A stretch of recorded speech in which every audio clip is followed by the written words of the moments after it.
It's interesting, you said Yahoo made this available. Increasingly, we're seeing signs of co-opetition among the major search engines. You know, I think probably the most prominent example is what Google and Yahoo and Microsoft have done with sitemaps.org. Yeah. Is this a trend that we're seeing? Are you guys really getting buddy-buddy with each other, or are you still planning to meet each other up on a regular basis? I think, I hate the word co-opetition because it's competition and cooperation, but it's absolutely the case that there are some areas where, search engines in general, not just, Ask or Microsoft or Yahoo or Google, but every search engine, benefits from some standards like robots.txt, for example. It's a wonderful way that anybody can implement that says, okay, these are the pages you can crawl, and these are the pages that you should stay away from. And that's just incredibly helpful. So it's definitely the case that we compete very hard. We want to have the best search quality. We care about how we evaluate it. We measure it in all kinds of ways. We want to have the freshest, deepest, most relevant web index. We care a lot about web spam. We want to be better than all the other search engines as much as we can. But at the same time, a regular webmaster shouldn't have to deal with hassles from all the different places. Oh, I want to make a sitemap, but I can't use my Google sitemap over with Microsoft and stuff like that. So I think it's wonderful for webmasters that the process is getting easier. I think it took about 10 years from robots.txt to the next thing, which was sort of no follow. And sitemaps.org just followed a few months after that. So, to the degree that everybody on the web can cooperate, it's good for a lot of people. Okay. Let's talk about a little bit more about what Google is doing. I mean, one of the things that I've noticed increasingly recently is this trend towards personalization. You basically enable it now for anybody who has a Google account. To me, that's a great thing. I mean, I love being able to get in there and Google knows a little bit more about me and can give me better results. But also, I see it as a huge potential threat to search engine optimization as we know it. Because if all of a sudden everybody is getting slightly different results, how do you go about optimizing, a web page so that personalization does not end up hurting your rankings and so on? Yeah. Can you talk about that a little bit? Or? Absolutely. I think the beauty of SEO is that it does always change. And the best SEOs are not the ones who can reverse engineer a particular algorithm at an instant in time, but the people who look down the road and say, what changes are going to happen?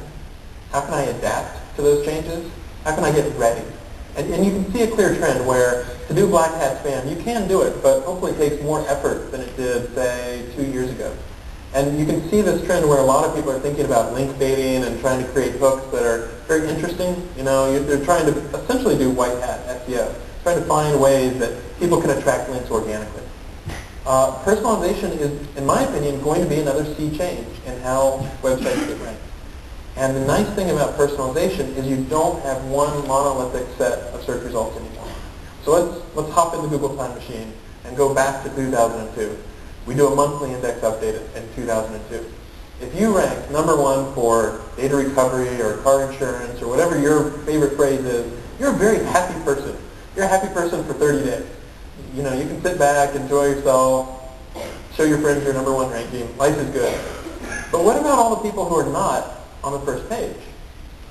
The other many thousands of people who are not in the top 10 are probably relatively unhappy. They would like to rank in the top 10. The difference with personalization in my mind is everybody can rank in the top 10 for some niche. So instead of having this weird step function where you'll have, hey, one set of results, and if you win all. And if you lose completely. Now you've got a much softer scale. Maybe you don't target the entire niche of car insurance. Maybe you target a local niche. So, I'm just going to go and target car insurance around Wembley Stadium, or up at Leeds, or wherever you're interested in, Palo Alto, stuff like that. So personalization really gives you that opportunity to say, I might not show up number one for my trophy phrase, but realistically, trying to show up number one for your trophy phrase is not the right approach. Because if you show up number one for your trophy phrase, that's great, but how many people search for car insurance versus cheap car insurance for people who have had a crash? All sorts of weird words make up the long tail. And if you're going after that one, two-word phrase, it's fantastic if you get it. But if you can diversify, you'll often end up doing even better than if you got that one phrase. So it sort of takes the emphasis off that one trophy phrase because you can't rank number one for that for everybody anymore. And if I do the search football in the UK versus football in America, I want to get different results. I shouldn't get the NFL if I do the search football from here, and I don't on Google, which is good. So different words mean different things already to people in different countries. We're already doing different ranks for different languages, for different countries. If I do a search and I get back something in German, that's not as good a match for me. But if somebody does a search in German and gets an English language page, they're often unhappy as well.